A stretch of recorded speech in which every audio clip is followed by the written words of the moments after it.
Assalamualaikum, halo, kembali lagi di channel saya yang membahas seputar soal-soal kimia. Jangan lupa klik like, subscribe, dan nyalakan loncengnya. Silahkan disimak, semoga bermanfaat. Nomor 53. 53 ini tentang kadar ya.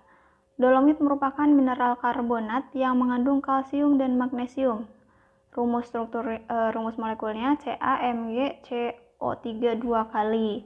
Airnya sudah ada. Massa dolomit yang mengandung karbon 48 mg adalah. Yang ditanya adalah massa dolomitnya. Seperti soal sebelumnya ya. Berarti di sini ada massa dolomit. Kemudian yang diketahuinya kan massa karbon. Berarti di sini massa karbon sama dengan ini Mr dolomit per jumlah C dikali ARC. Ini diingat ya. Oke, kita masukin angkanya. Massa dolomit sama dengan atau per massa C-nya berapa tadi? Massa C-nya 48 ya. 48. Mr dolomitnya nanti bisa dihitung CaMgCO3 2 kali itu Mr-nya 184 per 2 dikali 12 gitu ya. Oke, berarti di sini massa dolomit sama dengan ini kali silang ke sini 184 per 2 kali 12 dikali 48. Kita sederhanakan ya. Ini sama ini dapat 92. Kemudian ini sama ini dapat 4. Oke, berarti maaf. Ini 92-nya di sini ya, 92. Nah, 92 dikali 4 dapat berapa? Dapat 368 mg. Jadi ini jawabannya ya. 54. Campuran 20 gram gas argon, 13 gram asetilena, dan 1 gram helium dimasukkan dalam suatu wadah tertutup berbentuk bola yang volumenya 0,75 liter. Jika diketahui konstanta gas itu R dan suhu T, ada AR-nya ya, ditanya tekanan total gas dalam wadah tersebut. Tekanan total. Dan ini gas ideal ya, maka kita gunakan rumus VP sama dengan N dikali R dikali T, tapi N-nya adalah N total. N total dari siapa? Berarti ada gas argon, ada gas asetilen, dan ada gas helium. Masing-masing punya masanya, maka kita cari molnya masing-masing dulu. Molnya kan gram per AR ya, atau gram per MR, berarti di sini gramnya 20, AR-nya 40, dapat setengah.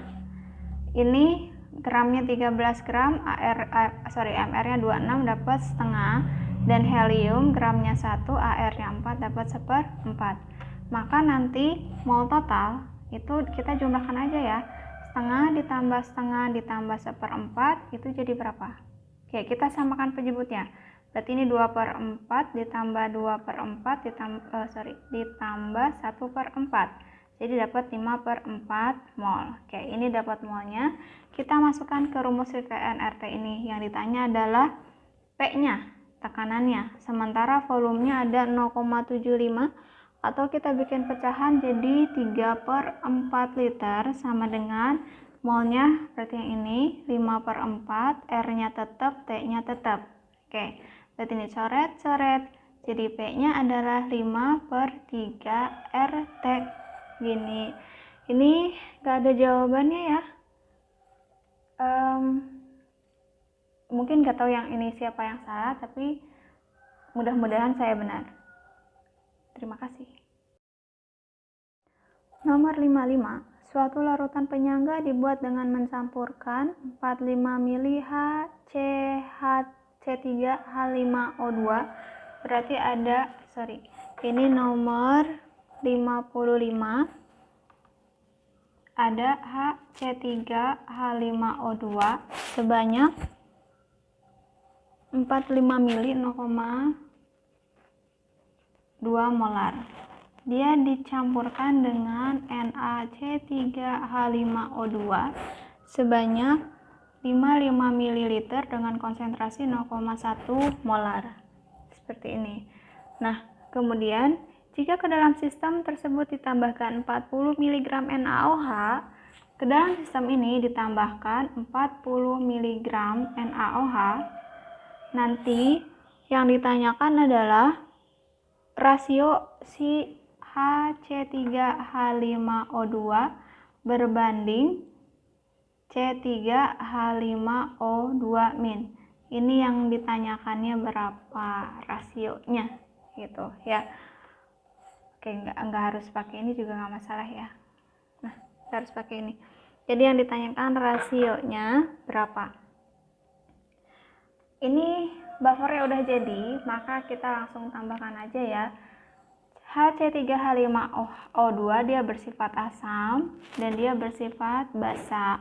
Ini dia bersifat basa, maka yang basa akan bereaksi sama si asamnya. Jadi ini ada HC3H5O2 ditambah NaOH, dia menjadi NaC3H5O2 ditambah H2O. Seperti ini. Nanti gunakan MRS, mula-mula reaksi sisa. Mula-mula untuk HC3H5O2 berarti ini sini 45 dikali 0,2 dapat 9 milimol. NaOH-nya yang mana? Yang di sini. Di sini ada 40 mg. Kita cari dulu milimolnya, berarti miligram per mr-nya. Miligramnya 40, mr dari NaOH 40, maka di sini dapat 1 milimol. NaC3H5O2 berarti yang ini 55 dikali 0,1 dapat 5,5 milimol. Oke. Siapa reaksi pembatas? Berarti yang ini yang lebih kecil mol dibagi koefisiennya. Berarti ini 1 1 1 1. Turun, ini dapat 8, ini habis, ini dapat 6,5. Ingat ya, ini ditambahkan. Kalau ini dikurangi. Oke. Pertanyaannya adalah rasio si asam per konjugatnya, berarti asamnya 8, konjugatnya 6,5. Jadi dapat berapa nih? Kalau kita dikali 10 semua, berarti dapat 80 per 65. Kita bagi 5 semua ya, coba. Berarti 80 dibagi 5 dapat 16, ini dibagi 5 dapat 13. Jadi jawabannya 16 per 13 yang D. Nomor 56. Jika ke dalam 220 ml larutan HCOOH 0,2 molar ditambahkan 10 ml NaOH dengan konsentrasi yang sama, maka konsentrasinya 0,2 molar juga. Diketahui Ka dari HCOOH-nya, yang ditanya adalah pH campuran larutan tersebut. Maka ini kan ada asam lemah HCOOH dengan NaOH. Dia dengan basa, maka kita harus reaksikan. Ini jadinya NaHCOO ditambah sama H2O.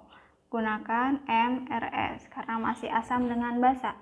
Mula-mula HCOOH-nya 20 ml 0,2 kita kalikan berarti dapat 4 milimol. NaOH-nya 10 dikali 0,2 dapat 2 milimol. Ini belum terbentuk. Reaksi pembatas 2, 2, 2, 2. Sesuai dengan perbandingan koefisien mol. Ini dapat 2, ini habis, ini 2, ini 2. Nah, ternyata si asam lemah sama si garamnya itu tersisa. Maka dia termasuk buffer. Buffer bersifat apa? Bersifat asam. Karena yang sisanya adalah asam lemah, maka rumusnya H+ sama dengan Ka dikali mol si asam lemahnya atau HCOOH-nya dibagi mol garamnya atau NaHCOO-nya dikali valensi kalau ada valensi ya. Oke, Ka-nya tadi udah diketahui 1,8 kali 10 pangkat min 4. Kemudian mol asam lemahnya berarti yang ini 2 per mol garamnya yang ini 2. Valensinya berapa? Valensinya 1. Oke ya, ini coret-coret dapatnya 1,8 dikali 10 min 4. Ini baru H+-nya, maka pH-nya adalah min log dari H plus 1,8 kali 10 min 4, jadi 4 min log 1,8. Jawabannya yang E.